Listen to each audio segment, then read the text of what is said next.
మాటల వల్ల. కానీ నా ప్రభువు ఏదైతే బోధించమన్నారో అది బోధించాలి, అది నా బాధ్యత. సమాజం అందరూ బాగుండాలని కోరుకునేవాడు నిజమైన నాయకుడు కదా. అందరూ బాగుండాలి. నేను ఎందుకు పరిపాలించడానికి వచ్చాను? అందరూ బాగుండాలని పరిపాలించడానికి వచ్చాను.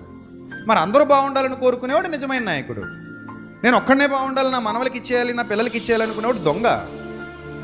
ఆ దొంగలే వ్యవస్థను పాడు చేస్తున్నారు. కానీ వాళ్ళకి తెలియని సంగతి, నా ప్రాణమా తినుము తాగుము సుఖించుము, ఈ రాత్రి నీ ప్రాణమును అడుగుచున్నారు అన్నాడు ప్రభు. దీపం పెట్టింది ఆయన, ఉఫ్ఫను ఊదేసేది కూడా ఆయనే. చాలాసార్లు చెప్పాను మీకు. దీపం పెట్టిన ఆయనే ఏదో రోజు ఆ దీపాన్ని ఏం చేస్తాడు? ఆర్పేస్తాడు. దీపం ఆర్పేసిన తర్వాత నీకు 1000 కోట్లు ఉన్న దీపం వెలగదు, 1,00,000 కోట్లు ఉన్న దీపం వెలగదు, భారతదేశంలో ఉన్న డబ్బంతా నీ జేబులో ఉన్న నీ దీపం వెలగనుగాక వెలగదు.